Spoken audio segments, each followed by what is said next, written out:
Hello साथियों, आप सबका स्वागत है हमारे YouTube चैनल बिहार एसएस लोकर्स एकेडमी में। तो आप सभी लोग कैसे हैं, एक बार आप लोग कमेंट में बता दीजिएगा।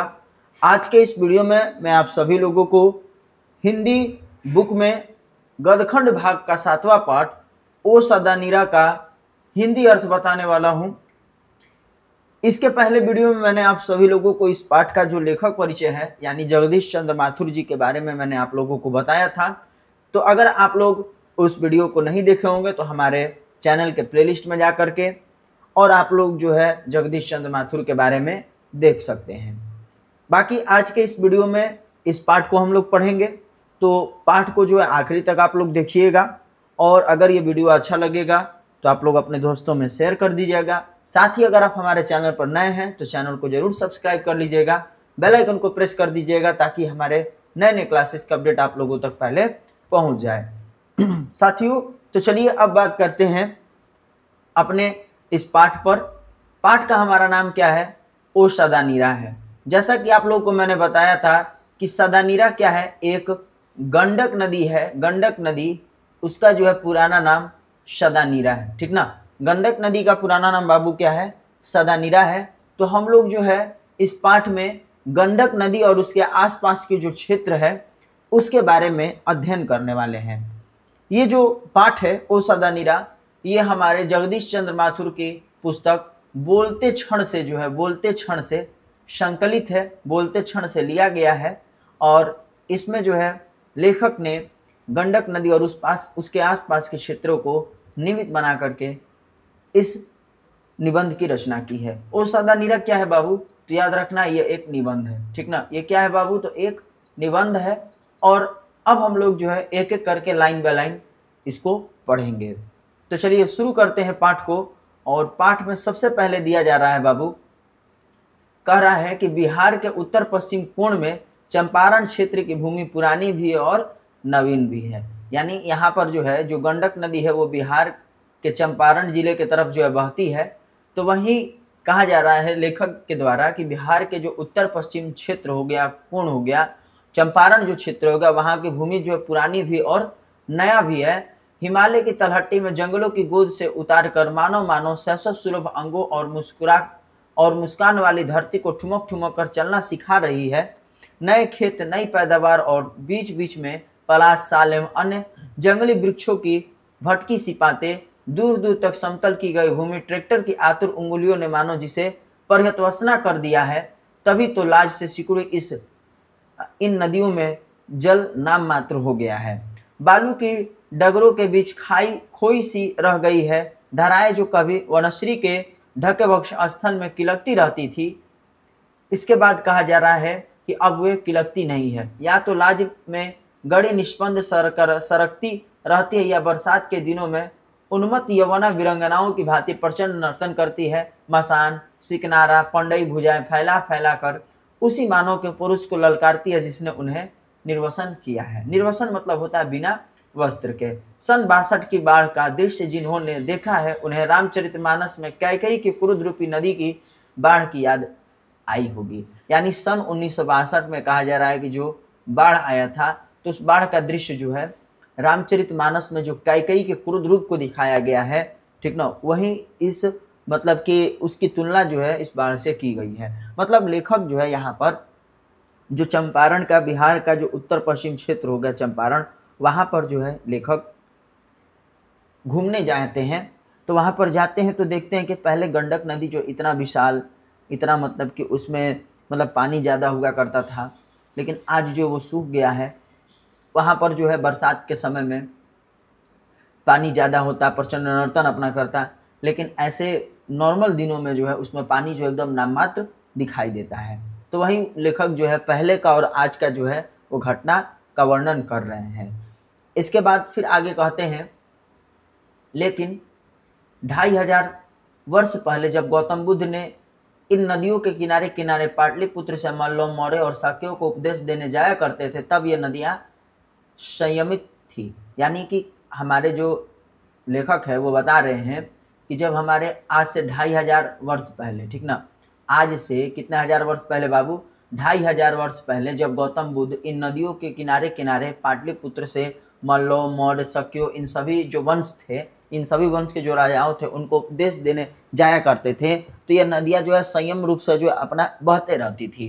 ठीक, क्या कह रहे हैं कि घना जंगल था और वृक्षों की जड़ों में पानी रुक जाता था। उस समय क्या होता था कि जब गौतम बुद्ध उपदेश देने जाते थे तो घना जंगल हुआ करता था और बाढ़ आती थी पर इतनी प्रचंड नहीं, मतलब कि उस समय जो है घना जंगल हुआ करता था तो जो पानी था नदी वो संयम रूप से जो बहता रहता था। जंगल के जो पेड़ थे उनके जड़ों में पानी रुक जाता था। बाढ़ भी आता था तो इतना प्रचंड रूप से नहीं आता था जो आज के समय में इतना प्रचंड और विशाल रूप से बाढ़ आता है, लेकिन पहले के समय में नहीं आता था। पहले भी पानी था लेकिन बाढ़ आता था तो पेड़ पौधे की वजह से बाढ़ जो है ज़्यादा प्रचंड रूप से नहीं आता था। वो मतलब कि थोड़ा बहुत जो है बाढ़ का से लोग जो है प्रभावित होते थे। लेकिन आगे लेखक कहते हैं कि पिछले 600-700 साल में महावन जो चंपारण से गंगा तक फैला हुआ था कटता चला गया, ऐसे ही जैसे अगणितीय मूर्तियों का भंजन होता गया। वृक्ष भी प्राकृतिक देवी वनश्री के प्रतिमाएं हैं। वसुंधरा भोगी मानो और धर्मांध मानो एक ही सिक्के के दो पहलू हैं। यानी कि लेखक जो है ये इसलिए कहते हैं क्योंकि पहले जो था कि जंगल हुआ करता था, जड़ों में पानी रुकता था तो बाढ़ नहीं आता था। लेकिन क्या हो गया है कि अब वनों का कटाई हो गया, जंगलों की कटाई हो गया, जिस वजह से क्या होगा कि मतलब कि अब बाढ़ जो ज़्यादा मात्रा में आता है। यानी वसुंधरा भोगी मानो और धर्मार्थ मानो कहने का मतलब लेखक का यही है कि हम जो मनुष्य हैं वो क्या करते हैं, हम मनुष्य अपने मतलब कि खुद जो है कार्य को करते हैं, खुद जो है मतलब कि अगर हमें पेड़ पौधे से जो है ज़रूरत मिला कि हम लकड़ी से जो है घर बनाएं, हर चीज़ करें, तो हम जो है इस धारा पर, इस पृथ्वी पर जो है हम भोगने वाले मानव है और धर्म का अंधे की तरह जो अनुकरण करने वाले मानव हैं। तो हमें जो है मतलब कि जो सही लगता है, जो हमारे लिए अच्छा है, वही हम काम को करते हैं। तो इसलिए लेखक ने वसुंधरा भोगी मानव, ठीक ना, इस धारा पर जो भोगने वाले मानव है उनको और धर्म की तरह अंधे का अनुकरण, धर्म का अंधे की तरह अनुकरण करने वाले मानव, इन दोनों को एक सिक्के के पहलू के रूप में लेखक ने बताया है। फिर इसके बाद कहते हैं लेखक कि एक कहानी सुनी जहाँ 12वीं सदी से लगभग 300 वर्ष तक कर्नाट वंश का राज्य था। प्रथम राजा नान्यदेव चालुक्य नृपति सोमेश्वर पुत्र विक्रमादित्य के सेनापति नेपाल और मिथिला की विजय यात्रा पर आए और यहीं आकर बस गए। यानी ये बात आप लोगों को ध्यान देना है, इंपॉर्टेंट पॉइंट है ये, पूछा जाता है आप लोगों के एग्जाम में कि जो हमारे कर्नाट वंश था, यहाँ पर कर्नाट वंश का जो है प्रथम राजा कौन था, तो नान्यदेव था। कौन था? नान्यदेव। इसके बाद आगे कहा जा रहा है कि जो चालुक्य नृपति सोमेश्वर विक्रमादित्य के सेनापति था। यानी कि नान्यदेव कौन था? सोमेश्वर पुत्र विक्रमादित्य जो चालुक्य के नृपति थे उनके सेनापति था। ये क्या किया था? नेपाल और मिथिला की विजय यात्रा पर आया था, फिर यहीं आकर के बस जाता है। तो इसी स्थान पर ये क्या करता है? कर्नाट वंश का नींव डालता है। कब? 12वीं सदी में। और 12वीं सदी से लगभग 300 वर्षों तक जो है यहाँ पर ये लोग शासन किए। फिर कहा जा रहा है कि इस तरह सुदूर दक्षिण का रक्त और संस्कृति इस प्रदेश की निधि बनी। कितने लोग इतिहास की इस कीमियाई प्रक्रिया से परिचित है? कर्नाट वंश के राजा हरि सिंह देव को 1325 ईस्वी में मुसलमान आक्रमणकारी गयासुद्दीन तुगलक का मुकाबला करना पड़ा था। तो ये की पॉइंट भी आप लोग जरूर याद रखिएगा कि जो कर्नाट वंश था उसका अंतिम शासक कौन था बाबू? तो उसका अंतिम शासक कौन था? तो राजा हरि सिंह देव था। कौन था बाबू? तो राजा हरि सिंह देव था। उसी का मुकाबला जो है गयासुद्दीन तुगलक से हुआ था। ठीक, गयासुद्दीन तुगलक से 1325 ईस्वी में उसने मुकाबला किया। यहाँ पर जो हमारे राजा हरि सिंह देव थे उनके साथ मुकाबला हुआ। और फिर कहा जा रहा है कि विशाल आक्रमणकारी सेना जंगल के किनारे खड़ी थी, क्योंकि हरि सिंह देव जो है अपना दुर्ग और किला जो है वो वन के गहराई में निश्चल छिपा रखा था। मतलब जो राजा हरि सिंह का किला था यहाँ पर, तो वो क्या किया था कि जंगल के बीचों बीच में अपना किला बनवाया था और किनारे में जो है जो हमारे गयासुद्दीन तुगलक जो था मुसलमान शासक, मुसलमान आक्रमणी शासक, उसकी सेना जो है जंगल के किनारे खड़ी थी। अब उसको, उन लोगों को जाने के लिए कोई रास्ता नहीं था। तब ये राजा, ये मुसलमान शासक क्या करता है कि वह घना वन, मजबूत और मोटी प्राचीरों से अधिक दुर्भेद जान पड़ा। सुल्तान घोड़े से उतरा और तलवार उसने एक विशाल विपट के तने पर आघात किया। उसके गिरते ही बिजली सी दौड़ गई और उससे उसके सैनिकों में और हजारों तलवारें घने वन के वृक्षों पर टूट पड़ी। देखते ही देखते जंगल के बीच राह खुलती चली गई और हरि सिंह देव का गढ़ अपना घोंसला खो बैठा और उन्हें नेपाल भाग जाना पड़ा। यानी कि फिर क्या होता है, तो राजा हरि सिंह देव का जो दुर्ग था उसको भेदने के लिए जो आक्रमणकारी शासक गयासुद्दीन तुगलक था तो अपने घोड़े से उतर करके विशाल जो वृक्ष था, विपट था, उसके तने पर प्रहार करता है तो पेड़ कट करके गिर जाता है। तो उसके सैनिक लोगों को यह भी पता चल जाता है कि हमारे राजा जो है ये संकेत कर रहे हैं कि हम पूरे वृक्षों को काट करके राजा हरि सिंह देव का मुकाबला करें। तो सभी सैनिक जो एक एक करके जो है घोड़े से उतर करके पूरे वृक्षों पर प्रहार करते हैं, तो वृक्ष की क्या हो जाती है, उस समय से ही कटाई शुरू हो जाती है। और जिससे फिर क्या होता है कि बाद में हरि सिंह देव देखता है कि ये लोग तो अब मेरे पास आ रहे हैं, तो वो जान बचा करके भाग जाता है और अपना साम्राज्य जो है वो जो अब स्थापित किया था उसका साम्राज्य अब खत्म हो जाता है। फिर इसके बाद लेखक कहते हैं कि तब से जंगल तो कटते शुरू हुए, तो कटते ही आ रहे हैं। नीचे धरती उपजाऊ मिलती है, राशि राशि सस्यों की खान, जहाँ बीज डालने भर की दरकार है। घने जंगलों की स्मृति में मानव पैदावार ललक उठती है। यो चाहे 700 वर्ष पूर्व आक्रमणकारी की तलवार ने जंगी के द्वार खोले थे, अब तो हल और ट्रैक्टर ही धरती के खजाने को अनावृत कर रहे हैं। यानी कि उसको मतलब कि जैसे आवृत मतलब क्या होता है बाबू, आवृत मतलब होता है ढका हुआ, और अनावृत मतलब कि इनको मतलब कि जैसे कोई चीज ढका हुआ रहता है तो उसको हम लोग खोलते हैं ना, तो अनावृत मतलब बिना ढका हुआ। यानी अब हल और ट्रैक्टर क्या कर रहे हैं, धरती के खजाने को वो बिना ढका हुआ कर रहे हैं, यानी अनावृत कर रहे हैं। यानी कहने का मतलब ये हुआ कि जब उस समय जो आक्रमणकारी लोगों थे जंगल को काटने शुरू कर दिए, तो उसके बाद से जो है जंगल जो कटते चलती आई, और जब परती भूमि हो गया तो भूमि अब क्या हो गया, वो पैदावार की तरह, मतलब कि अब भूमि ऐसा हो गया जो अनाज देने वाला हो गया। अब घने जंगल जो है वो क्या हो गया, अब एक बंजर धरती में, एक परती भूमि में तब्दील हो गया, जहाँ पर लोग जो है अब अनाज को उगाते हैं। तो हल और ट्रैक्टर जो है अब धरती के खजाने को क्या कर रही है, वो अनावृत कर रही है, यानी उनको उजाड़ रही है, उनको खोल रही है। इसके बाद लेखक कहते हैं कि इस धरती के निवासी भी प्राचीन और नवीन के मिश्रण है। यानी इस धरती के जो चंपारण क्षेत्र में रहने वाले लोग हैं वो प्राचीन भी है और नवीन भी, यानी नए लोग भी है, दोनों तरीके के लोग हैं। क्यों, तो क्यों लेखक कहते हैं ऐसा, तो कहते हैं कि जान पड़ता है कि आदिकाल से आने जाने वाले लोगों का तांता बंधा रहा, मतलब आने जाने वाले लोग जो है आदिकाल से ही आ रहे हैं। जंगल से छीनी गई धरती को जोतने के लिए पुष्ट हाथ पराया बाहर से ही आते रहे। पिछले 500-700 वर्षों में थारू और धांगड़ जातियां यहाँ आकर बसी। थारियों के उद्भव के विषय में अब अनेक मत हैं।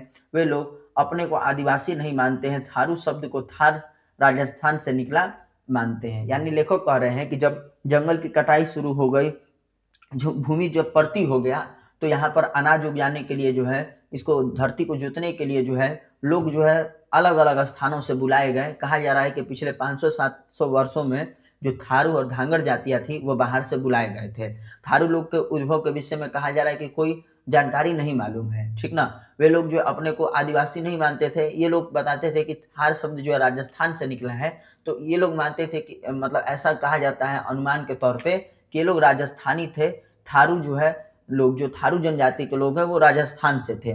और धांगड़ लोगों को बताया जाता है कि ये छोटा नागपुर पठार से नील की खेती में जो है 18वीं शताब्दी में नील की खेती के सिलसिले में इनको चंपारण लाया गया था। तो कहा जा रहा है धांगड़ों के बारे में कि धांगड़ों को 18वीं शताब्दी के अंत में लाया गया नील की खेती के सिलसिले में। ये एक पॉइंट आप लोग याद रखिएगा, सब्जेक्टिव क्वेश्चन में भी दिया है और ऑब्जेक्टिव में भी पूछता है कि धांगड़ जो लोग थे वो 18वीं शताब्दी का अंत में लाए गए थे नील की खेती के सिलसिले में। ये लोग दक्षिण बिहार के छोटा नागपुर पठार से लाए गए और वहीं के आदिवासी जातियों औराव, मुंडा और लाहौर इत्यादि के ये वंशज थे। धांगड़ शब्द का अर्थ औराव भाषा में भाड़े का मजदूर होता है। इनके लोक गीतों में 200 वर्ष पूर्व के उस महाप्रस्थान की कथा बिखरी पड़ती है जब नील के खेतों पर काम करने के लिए अंग्रेज साहब और रामनगर के तत्कालीन राजा इन्हें यहाँ लाए, और इसके बाद वर्षों तक इन्हें लगभग गुलामी का जीवन बिताना पड़ा। यानी धांगड़ लोगों को जो है बताया जाता है कि धांगड़ शब्द जो है औराव भाषा से बना हुआ है, जिसका अर्थ भाड़े का मजदूर होता है। ये लोग 18वीं शताब्दी के अंत में नील की खेती के लिए इनको बुलाया गया था, और यहाँ पर जो है मतलब अंग्रेज साहब हो गए, उस जगह के जो राजा हो गए, ये इनको जो है वर्षों तक गुलामी का जीवन बिताने को मिला, और गुलाम की तरह इनको वो लोग रखे और नील की खेती करवाते रहे। ठीक, इसके बाद आगे कहा जा रहा है कि आपस में धांगड़ जो मिश्रित और भाषा में बात करते थे। यानी धांगड़ लोग जो थे आपस के जो इनके मित्र हो गए, इनके सगे संबंधित हो गए, या फिर कहने का मतलब कि इन्हीं के तरह जो अन्य लोग हो गए, तो उनसे ये लोग औराव भाषा में बात करते थे। बाकी दूसरे लोगों से भोजपुरी और मधेसी भाषा में ये लोग बात करते थे। इसके बाद कहा जा रहा है कि दक्षिण बिहार के गया जिले से भूइयाँ लोग को भी इसी भांति नील की खेती के लिए हिमालय के इस तलहटी में लाया गया था। और ये आदिवासी नहीं थे, ये संभवतः मुसहर वर्ग के लोग थे। इन कर्मठ मजदूरों से नील कोठियों के साहब दासों की भांति जो है काम लेते थे, किंतु संपदा में भागी ये कभी नहीं बन पाए। मतलब कि धांगड़ लोग हो गए, थारू लोग हो गए और साथ ही साथ जो है भूइया लोग, इन तीनों जनजाति को जो है यहाँ चंपारण लाया गया नील की खेती के सिलसिले में, नील का खेती करवाने के लिए। और जो भी साहब थे ये लोग, तो ये लोग इनके काम में जो है इनको कह सकते हैं कि जैसा नहीं होता है कि संपत्ति जो इनका संपदा है उसमें भागीदारी ये लोग नहीं देते थे। तो ये तीनों जनजाति का नाम आप लोग याद रखिएगा, धांगड़ों का, थारुओं का और साथ ही साथ जो आप लोग याद रखिएगा भूइया लोगों का। भूइया लोगों को दक्षिण बिहार के गया जिले से बुलाया गया, धांगड़ों को जो है छोटा नागपुर के पठार से, और किसको, तो थारुओं को जो है राजस्थान से बुलाया गया था। ठीक, इसके बाद कहा जा रहा है आगे कि आने वालों का तांता बंधा ही रहा। आक्रमणकारियों के त्रस्त राजकुल के वंशज आजीविका की खोजी आदिवासी और हरिजन मजदूर उर्वरा भूमि से संपदा प्राप्त करने के अभिलाषी पछामी जमींदार तथा वे गोरे साहब जिन्होंने ब्रिटिश साम्राज्य के इस अज्ञात से कोने में अपना निजी व्यवसायी साम्राज्य स्थापित कर रखा था, सभी को आश्रय दिया इस भूमि ने। यानी कहा जा रहा है कि जो ये लोग थे जनजाति लोग, ये चंपारण है, तो इनको भी आश्रय किसने दिया, तो इस धरती ने, इस चंपारण की भूमि ने दिया। ठीक, इसके अलावा जो गोरे लोग थे, जो जमींदार लोग थे, जो मतलब कि अंग्रेज लोग यहाँ पर ब्रिटिश साम्राज्य के जो अंग्रेज लोग थे अपना साम्राज्य स्थापित किए, तो इन सभी लोगों को आश्रय किसने दिया, तो इस चंपारण की धरती ने, इस चंपारण की जो भूमि थी उसने इन सभी को आश्रय दिया। इसके बाद आगे लेखक कहते हैं कि पिछले 10-12 वर्षों में एक नया त्रस्त समुदाय यहाँ आया। यानी कि कहा जा रहा है कि पिछले जो 10-12 वर्ष है, लेखक जब इस निबंध को लिख रहे हैं तो वो बता रहे हैं कि पिछले 10-12 वर्ष में एक नया जो है त्रस्त यानी कि भयभीत जो है समुदाय यहाँ आया। कौन, पूर्वी बंगाल के शरणार्थी। शरणार्थी मतलब होता है शरण लेने वाला। पूर्वी बंगाल के शरणार्थी लोग जो यहाँ चंपारण में आए, और कहा जा रहा है कि चंपारण में शायद पहला प्रयास किया गया पूर्वी बंगाल के शरणार्थियों को निश्चित योजना के अनुसार बसाने का। थारुओं और धांगड़ों के बीच यह शस्य श्यामल भूमि उनकी भी धात्री बनी। बिछुड़ी माता के सुगत संस्पर्शी की स्मृति धान के खेतों में इन्हें मिली, और हिमालय के पदस्थली पर मानो गंगा सागर ने चरणोदय उड़ेला। इतिहास की उंगलियां ऐसी बीड़ा पर थिरकी जिसकी हर झंकार एक अलग स्मृति की प्रतिनिधि है।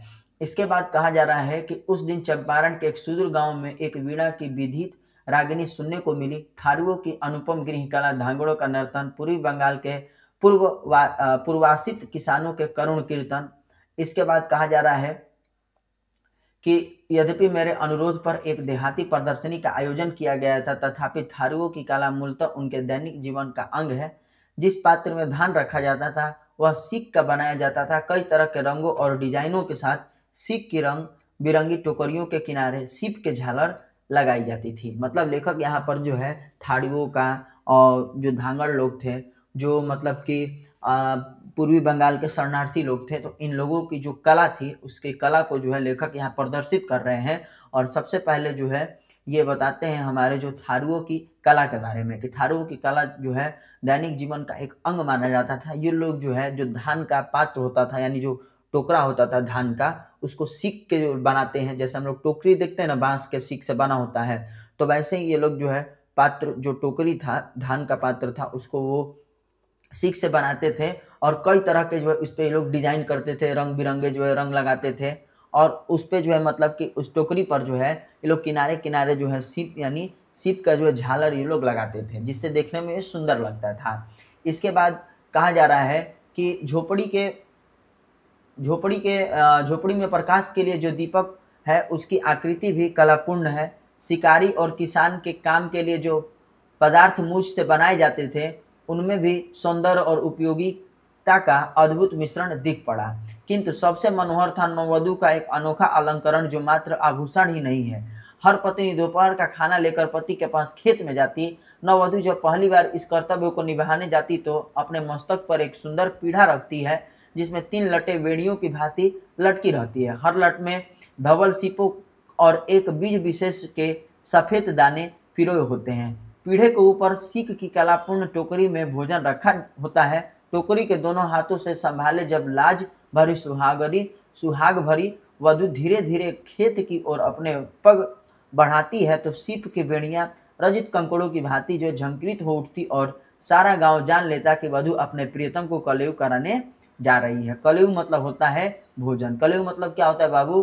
तो कलयुग मतलब याद रखना है बाबू, भोजन होता है। यानी कि लेखक यहाँ पर बता रहे हैं धांगड़कर है, जो थारू लोग थे उनकी कला के बारे में, कि जो थारू लोगों की कला थी वो अपूर्ण थी, मतलब एकदम कह सकते हैं अपूर्ण कह रहे हैं, अद्वितीय था।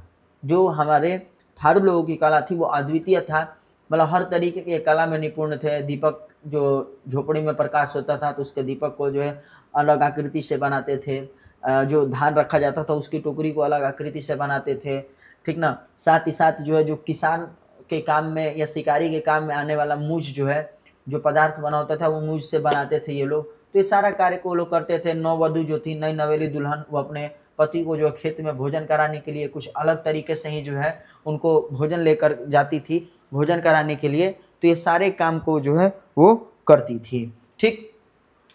इसके बाद आगे जो है जो हमारे धांगड़ लोग थे उनके कलाओं के बारे में लेखक बताते हैं। कहते हैं लेखक उनके कलाओं के बारे में कि इस मधुर और स्निग्ध संस्कृति की अपेक्षा धांगड़ का सामाजिक जीवन अधिक प्रखर और उल्लासपूर्ण है। स्त्री पुरुष दोनों ढलती शाम के मंद प्रकाश में सामूहिक नृत्य करने लगे और राव नृत्य से मिलते जुलते ही नृत्य होते हैं धांगड़ों के, किंतु कुछ निजी विशेषता भी है। मर्द अपने दाहिने हाथ में रंगीन रुमाल लिए उसे हिलाते जाता है, यह नेपाल का प्रभाव जान पड़ता है।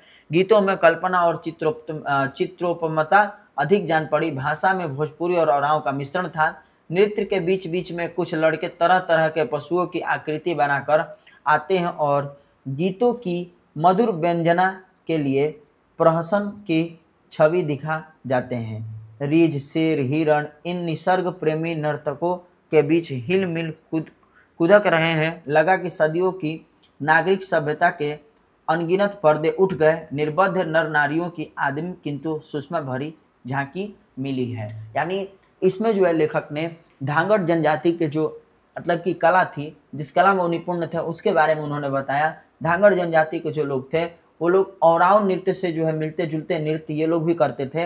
ये लोग क्या करते थे कि उससे मिलता जुलता तो नृत्य करते थे, लेकिन इनमें कुछ विशेषता ये थी कि अपने हाथ में जो है पुरुष रुमाल लेकर के उसको हिलाता डुलाता था।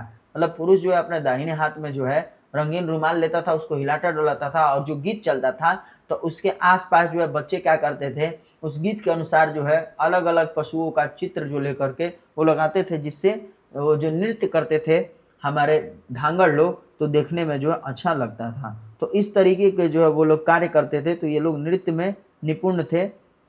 इसके बाद आगे कहा जा रहा है, और उसके बाद पूर्वी बंगाल के कीर्तन गंभीर विषादपूर्ण वातावरण में अनादि गुंज का स्रोत बह निकला। भागीरथी के नाविकों की याद प्रतिध्वनित होने लगी। चंपारण के खलिहानों और जंगलों में वर्षों बाद शायद इन कीर्तनों की उधर्वताने छोटी होती जाए, शायद इनका विषाद स्मृति की रेखाएं मलिन हो जाए और उल्लास की कड़ियां मुखर हो उठे।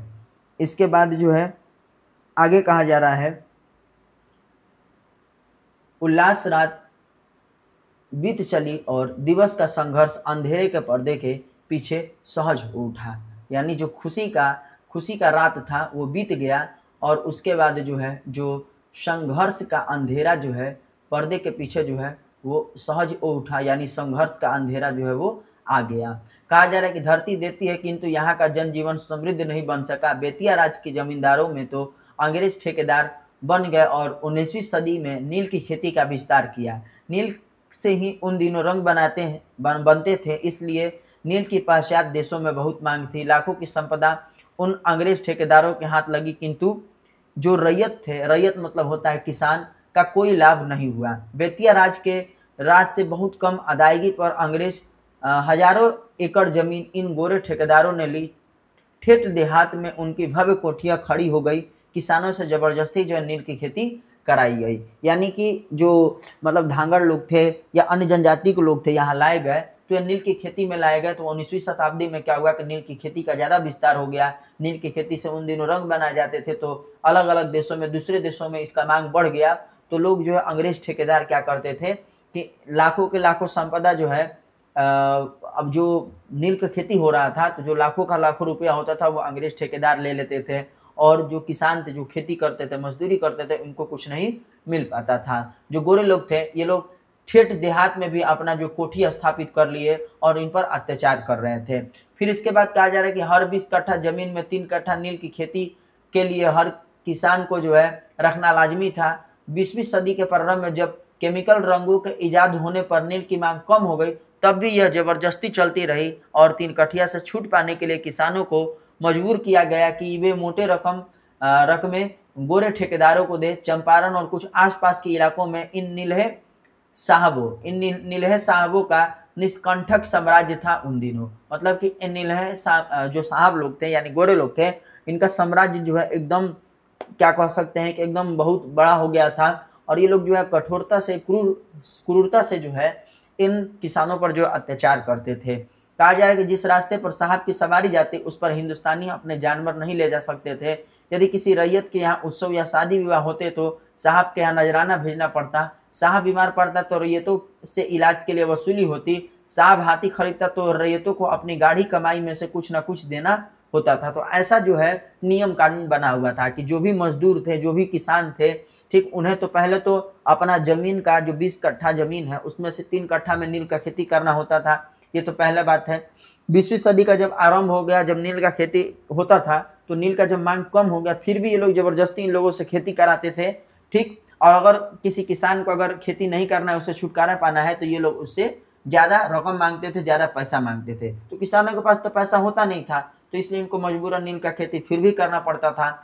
इसके अलावा जो है ये लोग और भी अत्याचार करते थे कि जब कहीं अंग्रेज अधिकारी किसी रास्ते से जाए तो उस रास्ते से इनको नहीं जाना पड़ता था। अगर वो लोग जो है मतलब कि जो गरीब लोग हैं या किसान लोग थे उनके घर में कोई शादी हो जाए या कोई उत्सव का समय रहे तो उस समय भी इनको जो है भेंट देना पड़ता था अंग्रेजों को। जब अगर अंग्रेजों के कोई अधिकारी बीमार पड़ जाए तो उस समय भी इनको जो है इनको ही रुपया पैसा देना पड़ता था। तो ये सारा काम जो है कहा जा सके कि अंग्रेज लोग इन मजदूरों से, इन गरीब जनता से ही करवाते थे। इसके बाद कहा जा रहा है कि अमोलवा कोठी के साहब का नाम था एमन। एक एमन साहब थे, उनके बारे में यहाँ पर कहा जा रहा है कि एक अमोलवा कोठी था, उसके साहब का नाम एमन था और भीषण आतंक था एमन साहब का। किसी भी रैयत की झोपड़ी में आग लगा देना, किसी को जेल में ठूस देना, यह सब रोज का काम था इनका। तत्कालीन शासक नीलहे गोरों के जो हाथ की पुतले थे, उन दिनों उत्तर बिहार के दौरा करने वाले अफसरों के लिए देहात के डाक बंगले नहीं बनते थे, वे सभी साहबों की कोठियों में ठहरते थे। दक्षिण बिहार के बागी विचारों का असर चंपारण से में देर से पहुंचे, इसलिए गंगा पर पुल बनाने की स्कीम में तत्कालीन शासक ने कोई दिलचस्पी नहीं दिखाई और यो वर्षों तक चंपारण में गोरे नीलहों का राज ब्रिटिश साम्राज्य की छत्र छाया में पनपता रहा। यानी कि उस अमोलवा कोठी का जो साहब था एमन, वो बहुत ही क्रूर था, बहुत ही उसका आतंक था। यह रैयतों को झोपड़ी को, किसानों की झोपड़ी को जला देता था, इनको जेलों में ठूस देता था, इनको मारता पीटता था, जो है रोज इनसे जो है ज़्यादा काम कराता था। और कभी कोई अधिकारी लोग अगर नहीं होता है कि इंस्पेक्शन करने आए, मतलब कि देखरेख करने आए कि क्या हो रहा है क्या नहीं, तो ये लोग जो है उनको अपने वश में कर लेते थे, उनको रुपया पैसा खिला करके अपने तरफ कर लेते थे।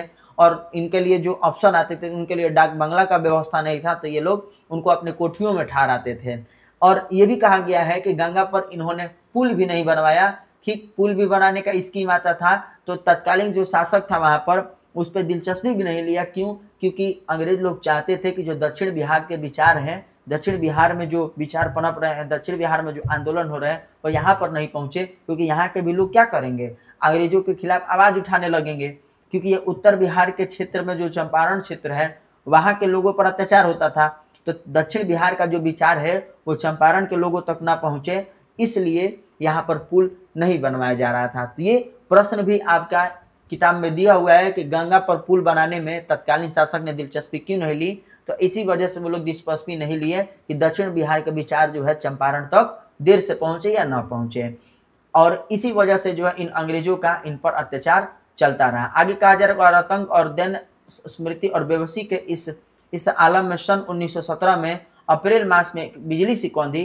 चंपारण में गांधी जी के चमत्कार की कथा स्वयं राजेंद्र बाबू ने लिखी है। स्वतंत्र युग के महानाटक के उस नांदी पाठ में मानो सूत्र रूप में संघर्ष और विजय की सारी गाथा ही समा गई। यहाँ उसका ब्यौरा नहीं लिखूंगा, पर मई 1962 में मुझे एक अभूतपूर्व सौभाग्य प्राप्त हुआ। मैं तीर्थ यात्रा पर निकला और उन सभी स्थानों की रच लेने जहां गांधी जी ने सन 1917 का अभियान किया था। यानी लेखक जगदीश चंद्र माथुर को अवसर मिला कि सन 1962 में कि ये चंपारण जाए और वहां के उन स्थानों पर ये भ्रमण करे जहां पर गांधी जी 1917 ईस्वी में अपना अभियान चलाए थे। तो इनको 62 में जो मौका मिला जाने के लिए, तो लेखक जाते हैं इस तीर्थ यात्रा पर और मुझे सत्संग मिला कुछ उन महानुभावों का जो सन 1917 में गांधी जी के साथ थे और सोने में सुहागा हो गया। यानी कहने का मतलब ये हुआ कि जब लेखक 1962 में यहाँ पर गए चंपारण में, तो इनको जो है कई लोगों का संगति मिल गया, वहाँ अनुभवी लोगों का जो सन 1917 में गांधी जी के साथ थे। तो उन लोगों को ये अनुभव मतलब कि इनको मिला इन लोगों से मिलने का, कि ताकि इन लोगों से मिल करके जो गांधी जी के साथ थे उनसे मिल करके गांधी जी के इन अभियानों के बारे में अच्छे से वो जान सके। तो वही लेखक कह रहे कि मुझे जो है सोने पर सुहागा हो गया कि इन लोगों से बात करने को मिला।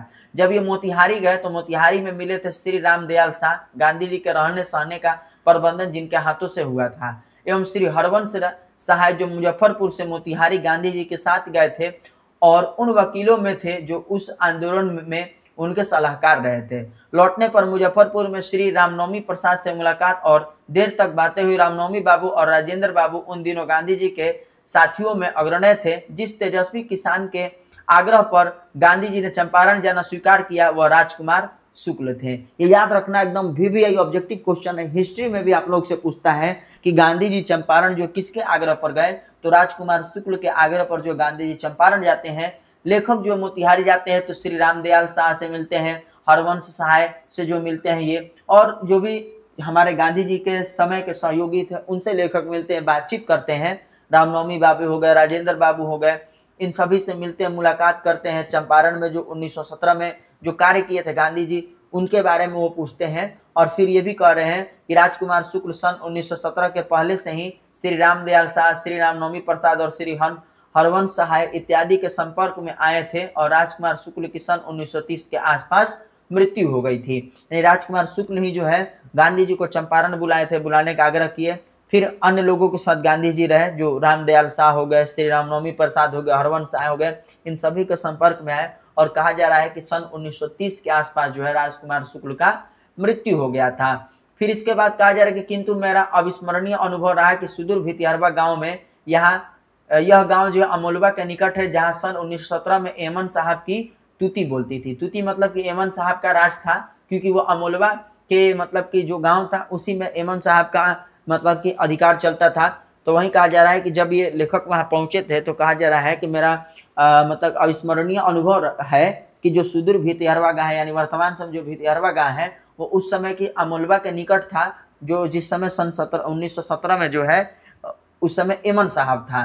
तो जब गांधी जी जो चंपारण की रैयतों को भय और अत्याचार के चंगुल से बचाने का प्रयास कर रहे थे, तब उन्होंने ग्रामीण जनता की सामाजिक अवस्था में के सुधार का भी श्री गणेश कर दिया था। श्री गणेश मतलब शुरुआत कर दिया था। यानी जब गांधी चंपारण गए, वहाँ के लोगों से मिले, वहाँ के जो लोगों का भय डर था अत्याचार से उनको मुक्ति दिलाने के लिए उन्होंने कार्य शुरू किया, प्रारंभ किया। तो सामाजिक व्यवस्था जो थी उसको सुधार करने का भी उन्होंने शुरुआत किया। कहा जा रहा है लेखक के द्वारा कि श्री रामनवमी प्रसाद ने बताया कि एक दिन किसी गांव में किसानों की शिकायतों का अध्ययन करने गांधी जी जा रहे थे, उनके साथ दूर जाना था, हाथी पर दोनों सवार थे, कड़ी धूप थी।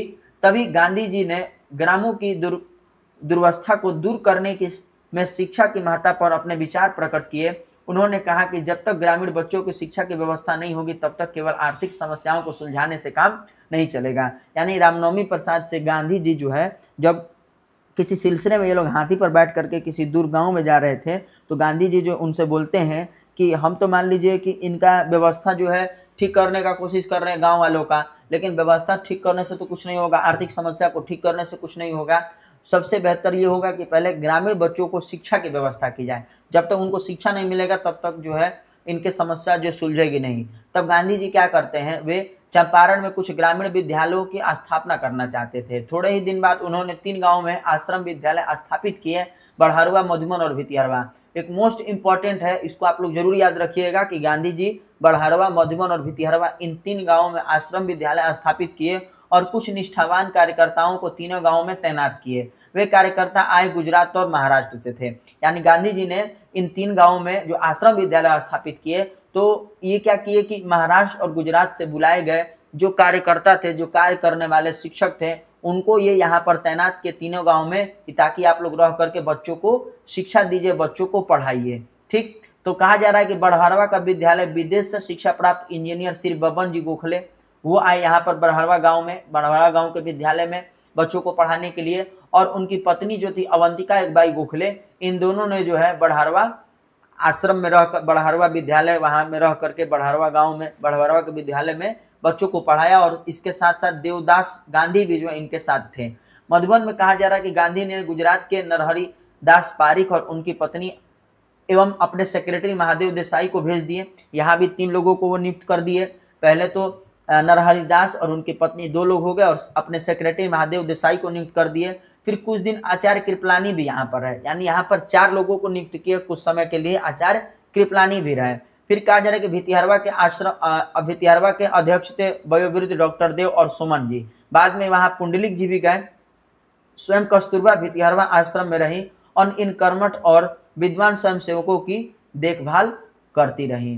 तो ये हमारा था मतलब कि गांधी जी जो बड़हरवा मधुबन भितिहरवा में आश्रम विद्यालय स्थापित किए उसके बारे में।